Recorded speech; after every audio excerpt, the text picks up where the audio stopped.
A pleasant day to everyone, especially to Ma'am Rihanna. We are the Group 2, and for today's presentation, we're going to tackle the human person in society, and this includes the following. First, society and what drives human to establish society. Second, different types of society and its characteristics.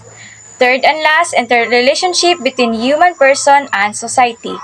In the previous lesson, we have already encountered about the human nature, intersubjectivity, and how it defines our interaction with others. Now, let us explore how it is connected with the idea of establishing society. So what is society? So society is an organized group of people with a common territory and culture whose members interact frequently.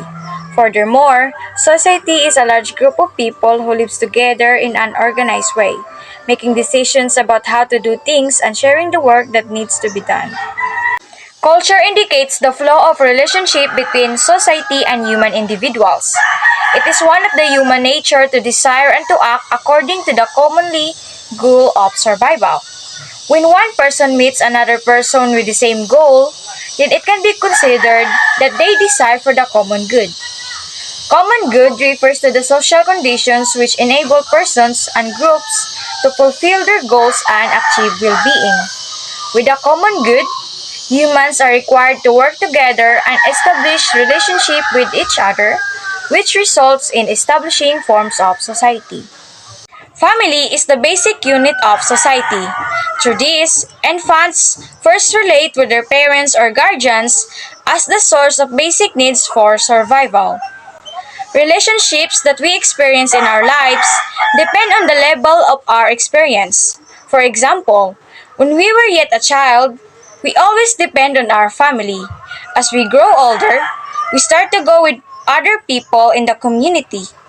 From there, we began to relate ourselves with our opposite sex. In our doing such, we exercise our freedom to do what we want to do.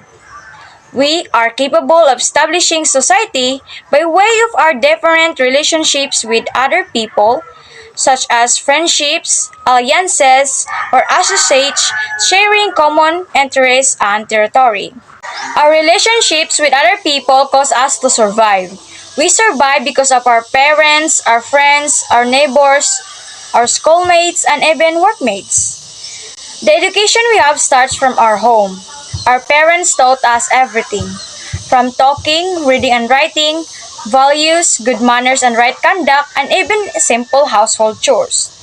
This education will continue when we go to school. When we finish our education, we already equipped with abilities, skills, and knowledge for us to become productive member of the society. Therefore, society helps us grow as a better person. Now talking about families, friends, neighbors, community, and the society, we will now move on to the different forms of society, from hunting and gathering to the post-industrial stages that will be discussed by my other group mates. I am Isnera Imamailaw. I'm going to explain hunting and gathering society. This form of social is recognized as the earliest and the simplest, basically small and composed mostly of families. They are nomadic, meaning they kept on transferring from one place to another to look for food. Thus, they do not have permanent houses.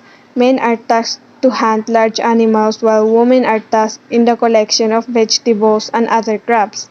So hunting and gathering society is societies that rely primarily or exclusively on hunting wild animals, fishing, and gathering fruits, berries, nuts, and vegetables to support their diet. So, some characteristics of hunting and gathering societies such as actively killed animals for food instead of scavenging meat left behind by other predators and devised ways of setting aside vegetation for consumption at a later date. I am Nizi Claire Lado. A pastoral society. Pastoral society is a social group of pastoralists whose way of life is based on pastoralism and is typically nomadic. Daily life is centered upon the tending of herds or flocks. Those are that having disproportionate substance emphasis on herding domesticated livestock. Many horticultural, agrarian, and industrial production systems incorporate livestock. The most important defining criterion perhaps is the organization of community life around the needs of the herds. This form society is characterized by raising of animals to supply their food, especially in the regions of the world where vegetables growing is not possible. They also engage in buying and selling of goods with the other group.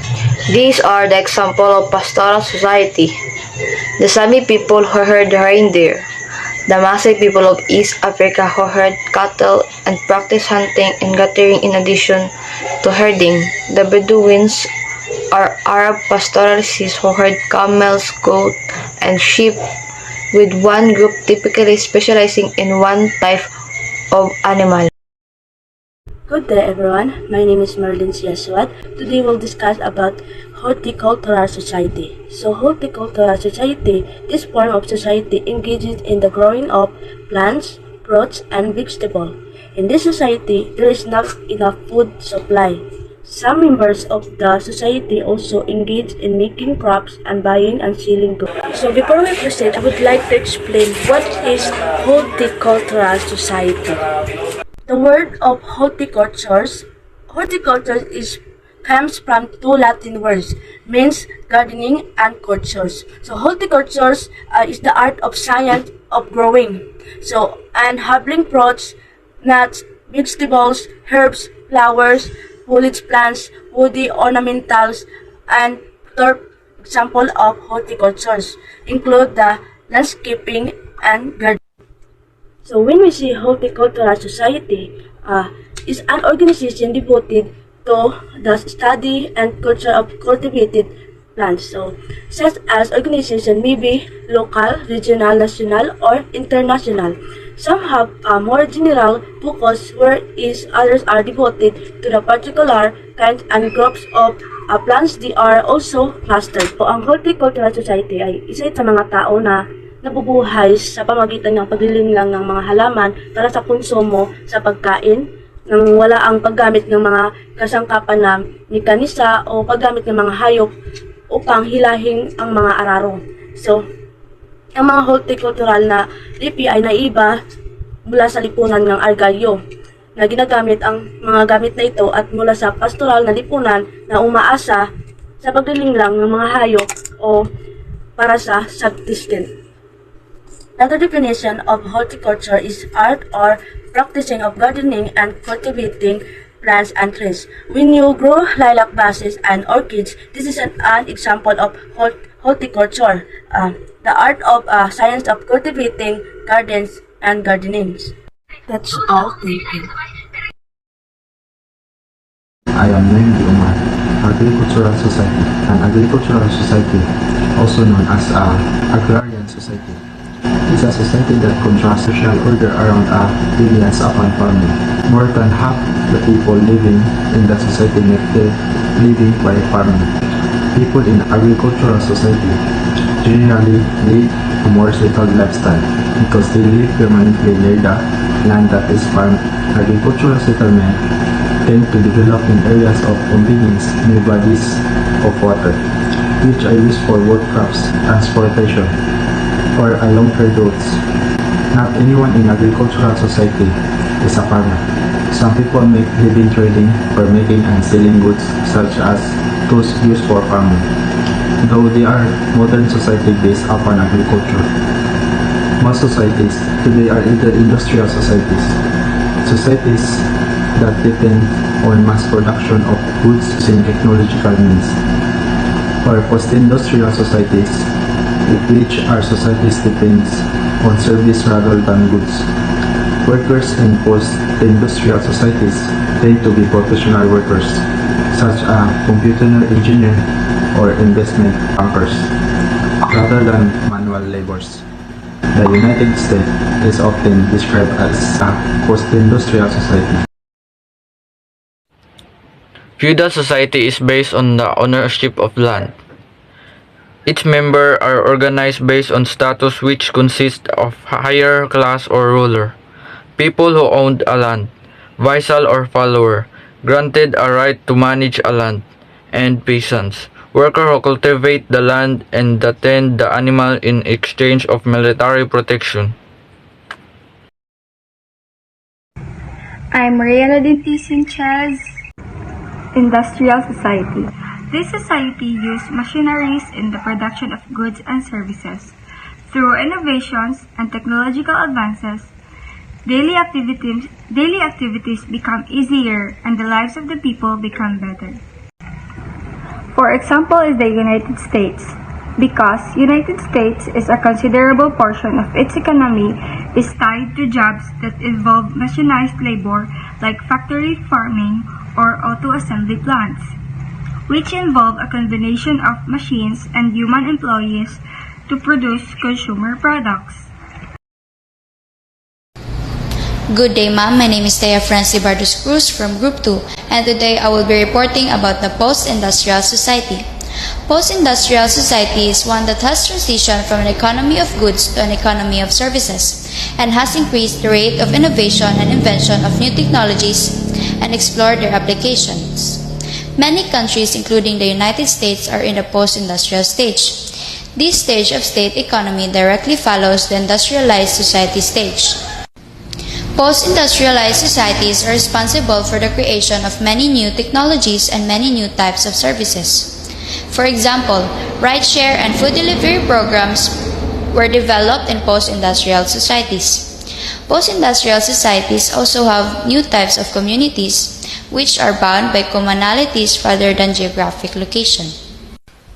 Post-industrial society examples. There are many prominent examples of post-industrial societies including United States, United Kingdom, South Korea, and Japan. Characteristics of post-industrial society.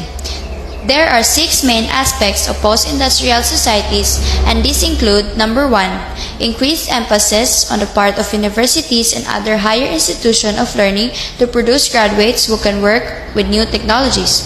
Number 2, increased focus on the implications of new technologies. Number 3, replacements of manual labor jobs with professional jobs. Number 4, increased focus on providing services rather than on mass-producing goods. Number 5, the transition from practical knowledge to theoretical knowledge. And lastly, number 6, formation of new fields of science to explore the applications, uses, effects of new technologies. Now that you all know the different forms of society, let's move on to the interrelationship between human person and society. My name is Amila Biupinay. I'm gonna tell you the definition and example of norms, laws, and folkways. Norms. Norms are set of traits and behaviors that society considers good and acceptable. The society expects us to behave the way it is used to. When we do not obey to the established norms, then we experience punishments for not doing so. For an example, we are supposed to be sad and depressed when family dies. Laws. Laws are cultural and social norms that are policed by states. If you're found to have broken a law, you could be fined or even go to jail.